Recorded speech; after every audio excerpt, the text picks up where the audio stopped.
꽤 오래전에 제가 봤었던 한 영화 중에 너무도 기억에 남는 한 장면이 있는 영화가 있었습니다. 그 영화는 경찰 같지 않은 경찰, 그리고 너무도 거칠고 이제 깡패와 같은 그런 모습을 한 경찰이 주인공이었던 그런 영화였습니다. 근데 이 경찰은 겉모습만 사실 그럴 뿐 누구보다도 더 경찰다운 경찰인 그런 영화였습니다. 이 영화를 보면 어느 날 한 살인 사건이 벌어집니다. 피해자는 나이가 많은 부부였습니다. 그리고 그 살인 사건이 이 주인공인 경찰을 통해서 해결되게 됩니다. 그 사건의 범인은 사실 이 부부의 아들이었습니다. 이 부부에게는 어디에서도 부끄럽지 않은 너무 자랑스러운 아들이 한 명 있었습니다. 이 부부는 아들을 잘 돌봤고 잘 길렀습니다. 그리고 많은 재산을 물려주었고, 그래서 아들은 사업을 하며 잘 살고 있었습니다. 그러던 어느 날 이 부부는 자신들에게 남겨진 마지막 재산을 고아원에 기증하기로 결정합니다. 근데 아들이 찾아와서 그 부모님에게 그 돈을 고아원에 기증하지 말아라 라고 말합니다. 근데 아버지는 이미 나는 고아원에 기증하겠다고 약속을 했고 그것이 내 인생의 마지막 보람이다 라고 말씀하십니다. 그러자 자신의 말에도 아버지가 그 마음을 바꾸지 않자 이 아들은 그 아버지의 재산을 빼앗기로 결심합니다. 그래서 폭우가 내리는 어느 날 이 아들은 이 아버지 집에 가서 안방문을 열고 나오는 그 아버지의 배와 가슴 등을 무자비하게 칼로 찌릅니다. 그리고 그 소리를 듣고 나오는 어머니도 함께 무자비하게 칼로 찔러 살해합니다. 그렇게 그 부부는 숨을 거두게 됩니다. 근데 이 영화에서 정말 인상 깊은 장면은 그 다음에 나옵니다. 이 돌아가신 부부를 부검을 하던 중에 어머니의 식도에 걸려있는 손톱이 발견되는 겁니다. 이 손톱은 부모님을 무자비하게 칼로 찌르던 중에 잘려나간 아들의 손톱인 겁니다. 그리고 그 아들의 손톱을 본 어머니가 자신의 숨이 멈추어가는 중에도 혹시라도 내 아들이 경찰의 그 조사 과정에서 이 손톱 때문에 범인으로 지목이 될까봐 그걸 삼킨 겁니다. 돈 때문에 자신을 죽인 그 아들이 혹시라도 경찰에 잡힐까봐 그 손톱을 삼키는 그 어머니의 그 사랑을 보여주는 그 장면이었습니다. 그 영화를 본 지가 꽤 시간이 지났음에도 너무 잊혀지지 않는 장면이었습니다. 참 어리석고 참 미련하다 부를 정도의 그 부모의 사랑이었기 때문입니다. 사랑하는 여러분, 이 영화에서의 이 어머니의 이 일이 옳으냐 그르냐를 따지고 싶진 않습니다. 그저 부모의 사랑은 이렇게 끝이 없구나, 부모의 사랑은 이렇게 미련하고 어리석을 정도로 크구나, 그 이야기를 함께 나누고 싶습니다. 여기 자녀를 둔 많은 부모님들 그 사랑 너무 잘 알지 않습니까? 그리고 또 부모님으로부터 많은 사랑을 받은 우리 자녀분들도 부모님의 사랑이 얼마나 큰지 말로 표현할 수 없을 것입니다. 그래서 탈무드를 보면 이런 문구가 나옵니다. 신은 곳곳에 가 있을 수 없으므로 어머니들을 만들었다. 신의 사랑을 대신 보여주는 게 그 어머니들의 사랑이라는 그 의미를 담은 말입니다. 굉장히 인상 깊은 말이라는 생각이 들었습니다. 그리고 그 부모님의 큰 사랑을 보여주는 또 하나의 말씀이 오늘 본문에 나오고 있습니다. 오늘 본문에는 귀신 들린 딸을 두고 있는 한 어머니가 등장합니다. 그 어머니는 오늘 본문 22절을 보면 가나안 여자다 말하고, 또 오늘 본문 21절을 보면 예수님이 두로와 시돈 지방에 들어가셨다 말씀하고 있습니다. 그래서 오늘 본문 21절과 22절을 통해서 우리에게 알려주는 한 가지는 예수님은 지금 이방인의 땅에 들어가셨고 이방 여자가 예수님에게 나와왔다라는 사실입니다. 그 여인이 예수님에게 나와서 구하는 것은 딱 한 가지였습니다. 자신의 귀신 들린 그 딸을 고쳐달라는 것. 그래서 소리를 지르며 예수님을 부릅니다. 근데 그런 어머니의 모습에 오늘 본문에 등장하는 예수님의 반응은 너무도 차갑습니다. 오늘 본문 23절을 보면 이렇게 말씀하십니다. 예수는 한 말씀도 대답하지 아니하시니 제자들이 와서 청하여 말하되 그 여자가 우리 뒤에서 소리를 지르오니 그를 보내소서. 예수는 한 말씀도 대답하지 않았다. 예수님이 완전히 무시했다는 겁니다, 여러분. 근데 그 어머니의 소리가 얼마나 크고 얼마나 신경이 쓰였으면 제자들이 와서 예수님에게 말합니다. 저 어머니 좀 봐주십시오. 그 어머니의 간절한 외침이 얼마나 생생하게 들렸으면 제자들이 말합니다. 근데 예수님은 그 외침을 다 무시하는 겁니다. 근데 그런 예수님의 반응에도 이 어머니는 포기하지 않습니다. 오늘 본문 25절을 보면 이렇게 나옵니다. 여자가 와서 예수께 절하며 이르되 주여 저를 도우소서. 예수님께 절하며 구했다. 그렇게 무시를 당했는데 포기하지 않고 또 와서 절을 하면서 구합니다. 근데 그 간절한 어머니의 요청에 예수님이 어떻게 반응하십니까, 여러분? 오늘 본문 26절을 보면 이렇게 말씀하십니다. 대답하여 이르시되 자녀의 떡을 취하여 개들에게 던짐이 마땅하지 아니하니라. 자녀의 떡을 취해 개들에게 던짐이 마땅하지 않다. 여러분, 이 말씀은 내가 이스라엘 백성들을 위해 사용할 내 힘과 에너지를 너희 개들과 같은 이방인들에게 사용할 수 없다. 이 말씀인 겁니다. 지금 우리가 보기에도 좀 과하다고 여겨지는 그런 말씀을 예수님이 하는 겁니다. 특히 이 개라고 하는 그 동물은 이스라엘 사람들한테는 혐오스러운 동물이었습니다.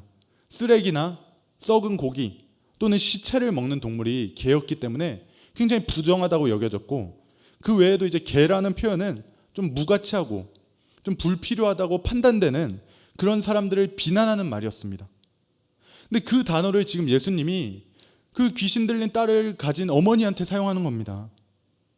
자신의 딸이 귀신이 들려서 정말 절박한 마음으로 예수님에게 온 그 어머니에게 무관심과 무대응에도 굴하지 않고 절하면서 요청해 오는 그 어머니에게 예수님은 너희 같은 개들한테 쓸 내 힘과 에너지는 없어. 그 말씀하시는 겁니다. 여러분, 이 어머니의 입장이라면 여러분은 어떤 마음이 들겠습니까? 너무 서운하고 상처받을 만한 말 아닙니까? 내가 예수님 저렇게 보지 않았는데 어떻게 나한테 이런 말씀을 하실 수 있지? 너무 자연스럽게 그런 생각 들지 않겠습니까? 근데 오늘 본문에 나오는 어머니는 어떻게 합니까, 여러분? 오늘 본문 27절에 이렇게 말합니다, 여러분. 오늘 본문 27절에 여자가 이르되 주여 올소이다마는 개들도 제 주인의 상에서 떨어지는 부스러기를 먹나이다 하니. 맞습니다, 주님. 저는 개가 맞습니다. 근데 개들도 부스러기는 먹지 않습니까? 제가 그 부스러기만이라도 먹을 수 있게 해주십시오. 내 딸을 좀 구해주십시오. 그 말 하는 겁니다, 여러분. 본인이 스스로 나는 개입니다. 그 말을 하는 겁니다. 이 어머니가 왜 이렇게까지 합니까, 여러분? 딱 하나입니다. 내 딸이 아프니까. 내 자녀가 아프니까 어떤 대우를 받아도 그냥 끝까지 매달리는 겁니다. 근데 여러분, 이 어머니를 보면 어떤 마음이 듭니까? 아유, 참 대단하다. 어떻게 저렇게까지 하지? 그런 생각 드십니까?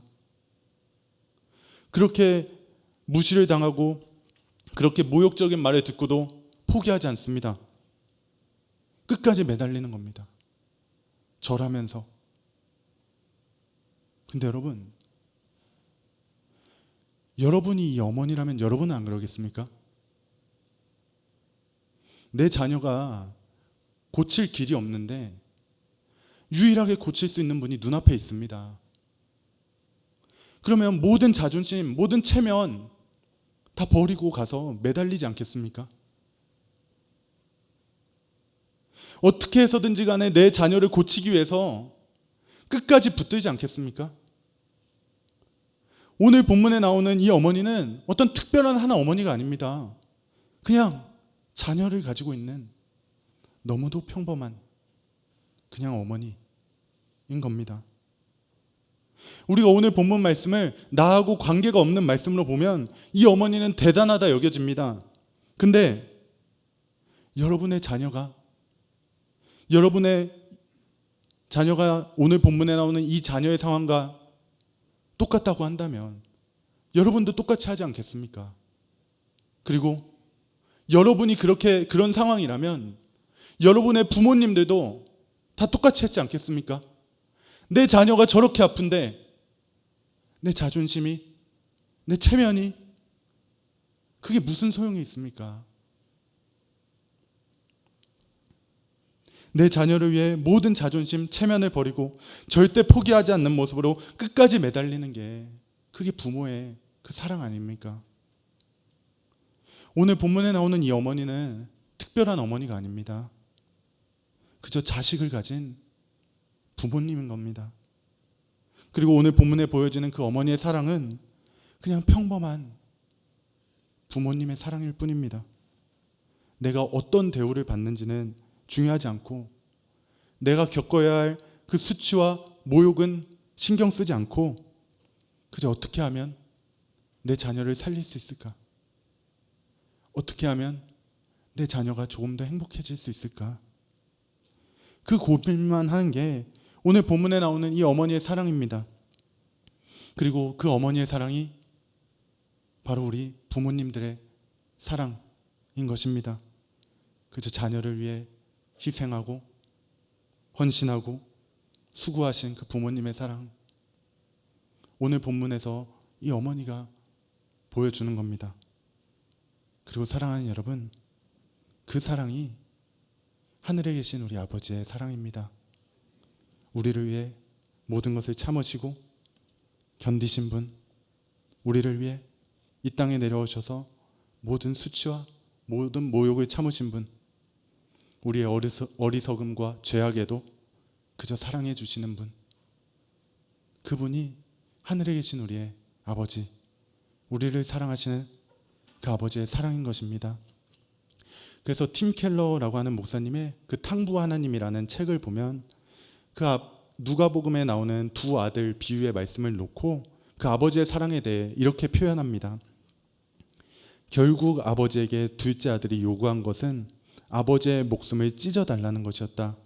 그런데 아버지는 아들을 사랑해 그대로 해준다. 이 아버지는 사랑을 거부당한 고통뿐 아니라 처참한 명예훼손까지 참고 견딘다. 이 아버지는 아들을 줄곧 사랑하며 괴로움을 견딘다. 아버지는 아들을 사랑해 그대로 해준다. 아버지는 사랑을 거부당한 고통, 처참한 명예훼손까지 참고 견딘다. 아버지는 아들을 줄곧 사랑하며 괴로움을 견딘다. 사랑하는 여러분, 자녀가 있는 우리 부모님들, 그 부모의 사랑이 얼마나 큰지 무엇인지 너무 잘 알고 있을 겁니다. 그리고 부모님으로부터 너무 많은 사랑을 받은 우리 자녀된 모든 분들, 그 부모의 사랑이 얼마나 갚기 힘든지 너무 잘 아실 겁니다. 근데 여러분, 그보다 큰 사랑을 주께서 우리에게 베풀어 주신 겁니다. 그리고 지금도 베풀어 주시고 계시는 겁니다. 아까 설교 처음 시작할 때 말씀드렸던 그 영화에서 자신을 찌르는 그 아들의 손톱을 삼키는 그 어머니의 사랑, 그 미련할 정도의 그 사랑, 오늘 본문에 나오는 그 수치와 모욕을 겪으면서도 끝까지 매달리는, 그 자녀를 위해 끝까지 매달리는 그 어머니의 사랑, 그 부모의 사랑, 그 사랑보다 더 큰 사랑 우리 아버지가 우리에게 베풀어 주신 겁니다. 오늘 어버이 주일 맞이해서 우리의 그 아버지 되시는 그 주님의 사랑 다시 한번 기억했으면 좋겠습니다.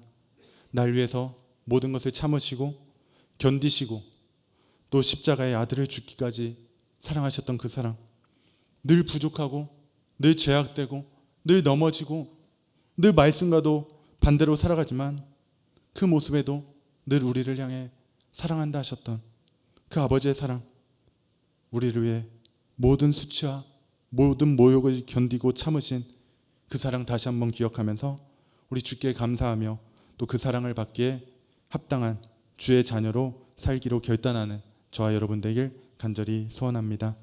기도하겠습니다.